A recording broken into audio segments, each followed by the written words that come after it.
AGIPI, association d'assurés engagés et responsables, présente Sud Radio, le grand matin week-end, la force de l'engagement, Muriel Réus. Bonjour, ce matin, mon invité est Roxana Maracineanu. Sportive de haut niveau, ancienne ministre des Sports et depuis mars 2023, secrétaire générale de la MIPROF. Une mission interministérielle qui joue un rôle central pour la protection des femmes contre les violences et pour la lutte contre la traite des êtres humains. Mais avant d'échanger sur ces sujets cruciaux, parlons des suicides forcés et je vous engage à nous engager pour les combattre. Elle s'appelait Amélie, elle avait 36 ans, elle était mère de 2 enfants. Un jour, elle a décidé que tout était fini. Mais était-ce vraiment son choix ? Derrière les chiffres glaçants du suicide, il existe une autre réalité, moins visible, presque indicible, celle des suicides forcés. Des drames, souvent liés aux violences conjugales et familiales, qui révèlent une violence systémique que nous avons encore du mal à regarder en face. Un suicide forcé, c'est un meurtre déguisé. L'auteur des violences n'a pas besoin de passer à l'acte physiquement. Il lui suffit d'exercer une emprise totale, d'orchestrer l'isolement, de maintenir un harcèlement incessant pour pousser sa victime à s'effacer elle-même. 81% des victimes de suicides forcés sont des femmes, isolées de leurs proches, mentalement brisées, persuadées qu'elles n'ont plus d'autre choix que de disparaître. Pour la première fois cette année, la MIPROF a publié des données genrées sur les suicides et tentatives de suicide liées au harcèlement par conjoint ou ex-conjoint. Et le constat est implacable. En 2023, 1185 femmes ont été tuées, victimes de meurtres ou poussées au suicide, simplement parce qu'elles étaient des femmes. Chaque jour, en France, 3 femmes meurent sur les coups de leurs compagnons ou ex-compagnons à cause de harcèlement et les ayant conduits au suicide. Pourquoi ces drames se produisent-ils ? Parce que collectivement, nous échouons. Les institutions et les associations censées protéger les victimes manquent de moyens. Les dispositifs d'urgence sont sous-dimensionnés et trop souvent, les témoignages des femmes peinent à être pris au sérieux.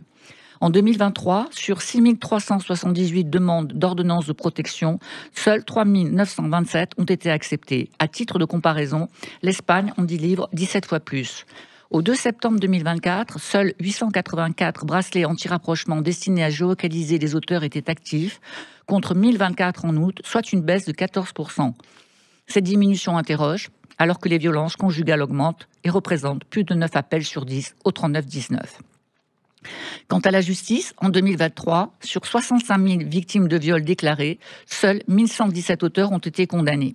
Pourtant, les solutions sont à portée de main. Protéger les femmes et les enfants en multipliant les lieux sécurisés loin de l'emprise des agresseurs, former tous les professionnels, forces de l'ordre, magistrats, travailleurs sociaux, professionnels de santé, à toutes les formes de violence, sans oublier les violences sexuelles et les cyberviolences.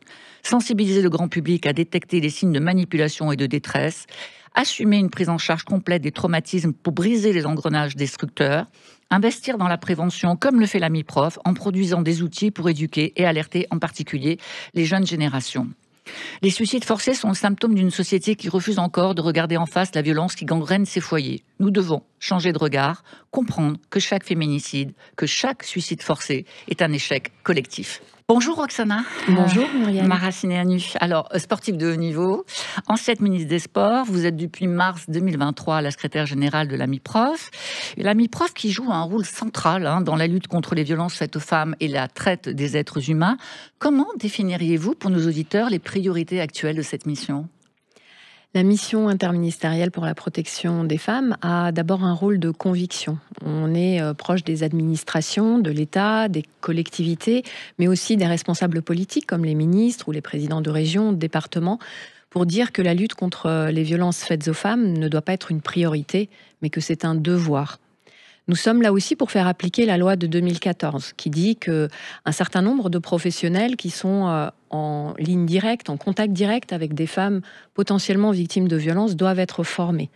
On parle là des gendarmes, des policiers qui sont susceptibles d'accueillir la parole des victimes, d'aller jusqu'à la plainte, au dépôt de plainte, mais aussi des magistrats, des greffiers, des avocats qui sont dans la partie judiciaire de ces affaires, et les professionnels de santé, les travailleurs sociaux, les éducateurs, les animateurs qui peuvent être au contact des enfants témoins de violences au sein d'un couple, mais aussi de femmes elles-mêmes victimes de violences. Et ils doivent être en capacité de repérer ces violences, d'arriver à entendre, à écouter, à avoir la bonne posture pour écouter la parole de la personne victime, et derrière être en capacité aussi d'orienter ces personnes vers des associations susceptibles de les accompagner. et également de les aider à nourrir, à fournir leur dossier pour plus tard, en produisant des écrits professionnels, et je pense là aux professionnels de santé, qui doivent les aider à produire des pièces qui seront nécessaires par la suite si elles le désirent. Alors cette année, c'est la première fois que vous avez additionné des données genrées sur les suicides et les tentatives de suicide liées au harcèlement par un conjoint ou ex-conjoint. Alors pourquoi c'était important de le faire? En quoi ça change les choses?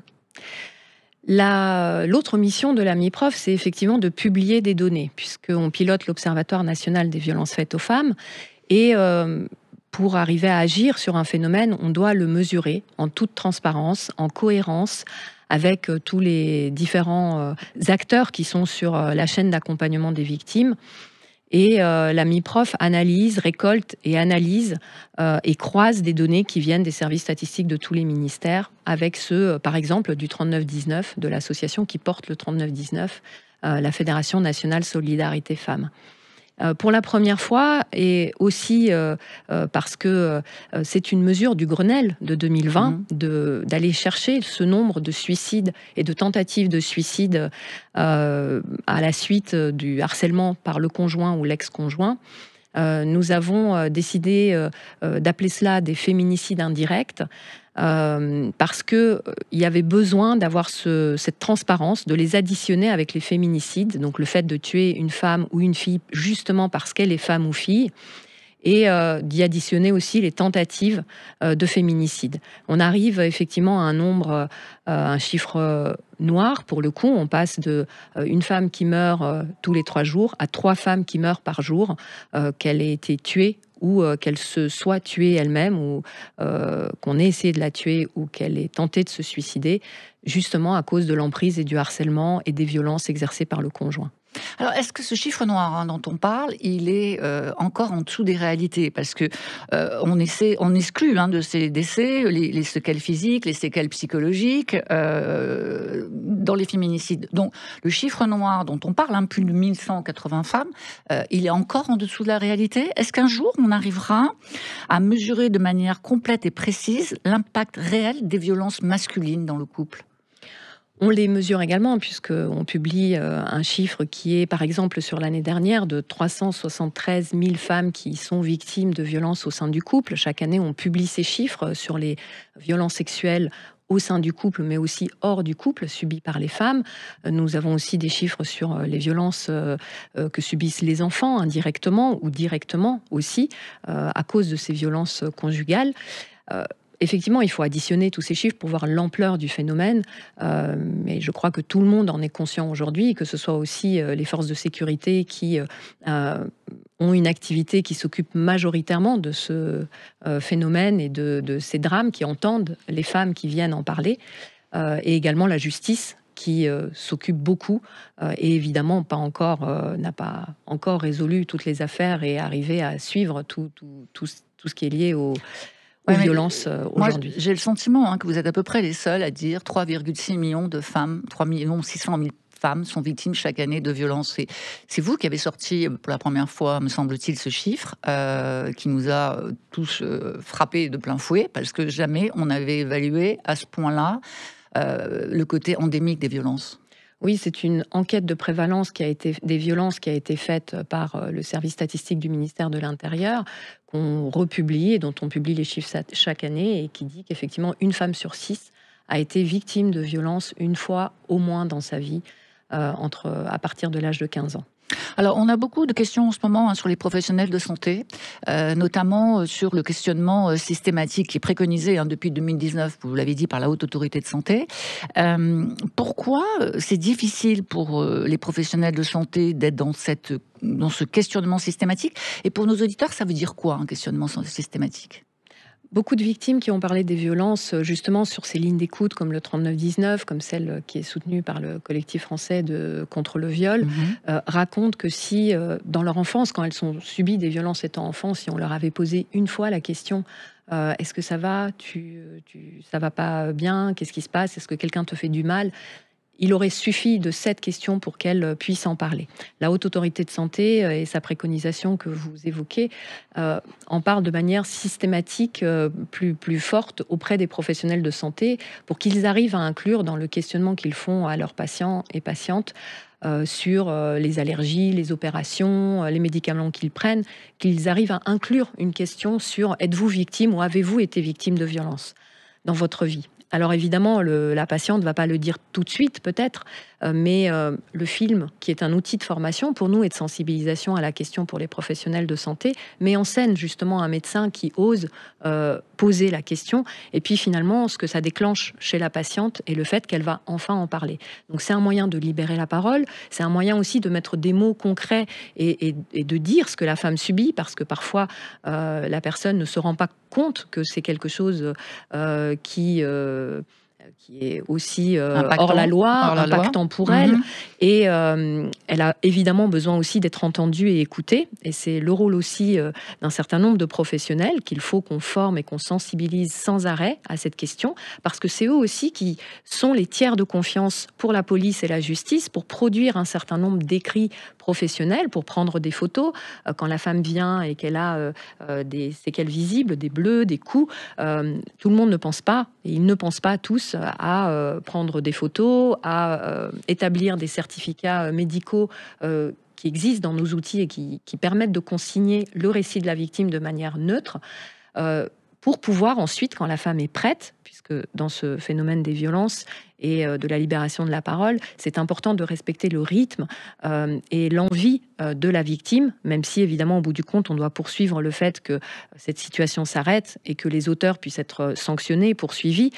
Il n'empêche que notre priorité, c'est que la femme puisse libérer la parole à son rythme, et finalement toutes les preuves qu'on peut avoir en amont, et que si ce sont des professionnels habilités j'allais dire des tiers de confiance pour la justice et pour la police qui prennent ces informations et qui les consignent dans un dossier pour la victime, derrière ça servira de preuve si la personne souhaite aller plus loin. Alors cette défaillance du questionnement systématique, on l'a vu dans le procès de Mazan quand même, avec toutes ces violences pendant 10 ans, avec des consultations chez des médecins régulières.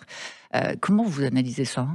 Oui, parce qu'on a besoin aussi de sensibiliser plus de professionnels de santé à repérer ces violences. C'est vrai que finalement, le seul symptôme qu'on peut voir quand la personne n'a pas de coup visible ou de strangulation ou de bleu, c'est une personne qui vient consulter un médecin pour différents motifs, plusieurs fois, et assez souvent. Et donc ça doit faire tilt dans la tête ça doit être une des alerte. Professionnels pour dire allons plus loin et posons cette question pour enclencher la discussion autour de cette situation de violence. Mais c'est vrai que beaucoup de professionnels nous disent se sentir encore illégitimes à poser la question, encore trop seuls.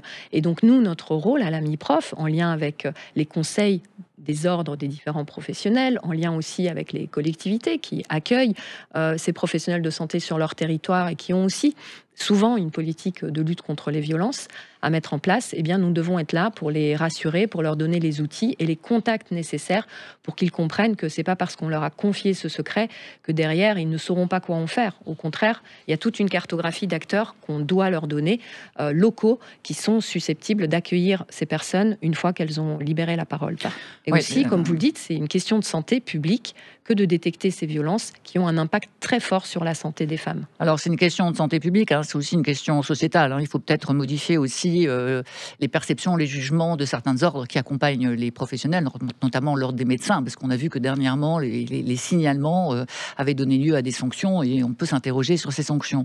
Les données du 119, numéro national gratuit dédié à la prévention et la protection des enfants en danger, révèlent que 6500 enfants ont été en 2023 co-victimes de violences au sein du couple. 6500. La moitié de ces enfants étaient des filles, dans 51% des cas.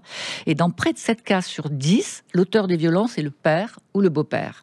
Alors, est-ce que vous pensez que la société va prendre ou a pris conscience de l'impact de ces violences sur les enfants ? On a bien compris aujourd'hui, on dit partout les enfants sont co-victimes. Est-ce que vous pensez qu'on a vraiment pris conscience de cela ?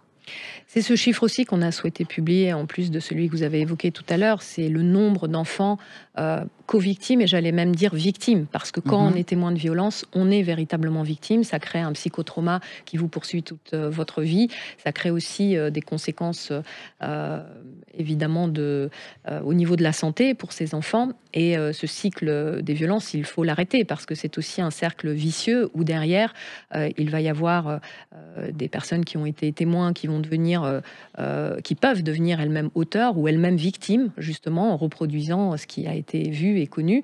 Et c'est très important que ces enfants puissent être extraits de ces situations de violence et accompagnés, je ne vais pas dire soignés, mais qu'on soigne le psychotrauma qu'ils ont subi pour que derrière aussi ce cycle de la violence puisse s'arrêter. Et puis au-delà de ça, il y a un impact aussi parce qu'on est aussi à l'aune, je l'espère, d'une redéfinition des relations entre les filles, les femmes et les hommes et les garçons. Et c'est important aussi pour des enfants qui ne vivent pas forcément ce type de violence, de leur expliquer aussi et de faire de la pédagogie et de la prévention pour que cela n'arrive pas, en leur parlant aussi de la manière d'entrer en relation peut-être différemment avec les personnes avec qui ils souhaitent rentrer en relation. Alors, cette notion de pédagogie est extrêmement importante. Bien sûr qu'il faut améliorer la compréhension du consentement, notamment auprès des jeunes générations.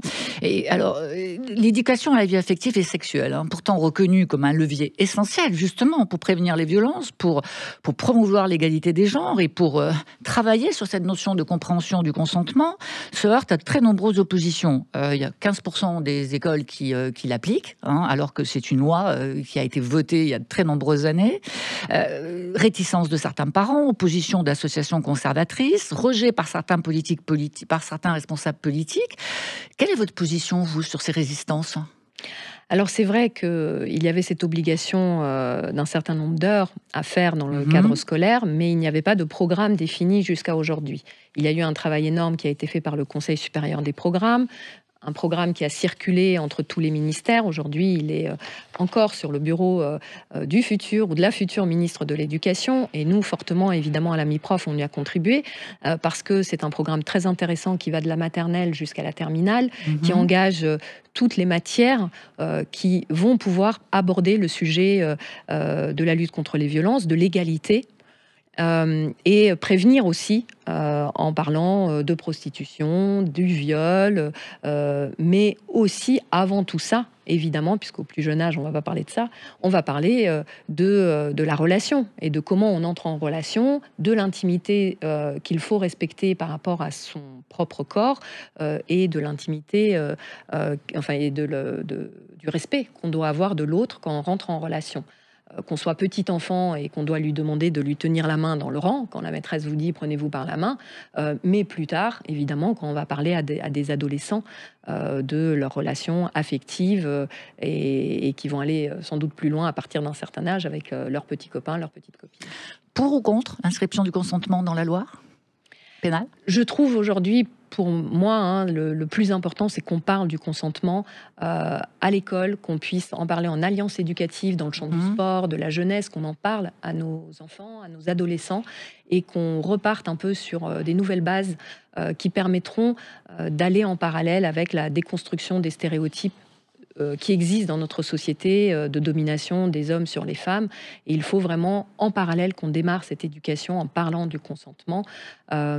Maintenant, nous, on est là à la MIPROF pour entendre les avis des uns et des autres, le porter à la connaissance aussi des personnalités politiques qui vont prendre cette décision de modifier ou pas la loi ou de la compléter. En tout cas, nous, on a cette position d'expertise où on écoute les avis de tout le monde, y compris des parlementaires qui vont travailler sur ce sujet de l'introduction, du rajout du non-consentement dans la loi. Merci beaucoup, Roxana. Je rappelle, vous êtes la secrétaire générale de la MIPROF. Il faut garder un site en mémoire, le vôtre, évidemment, pour regarder effectivement tous les outils de sensibilisation que l'on trouve qui sont très intéressants. Il y a beaucoup de films, donc je vous engage à les regarder. Et puis peut-être, pour nos auditeurs, rappelez arrêtonslesviolences.gouv.fr sur lesquels on peut trouver toutes les ressources, les vôtres et bien d'autres, bien sûr. Et je vous dis à tous, à dimanche prochain pour une nouvelle émission de La Force de l'Engagement. Merci. Sud Radio, le grand matin week-end, La Force de l'Engagement, Muriel Réus. Avec AJPI, association d'assurés engagés et responsables.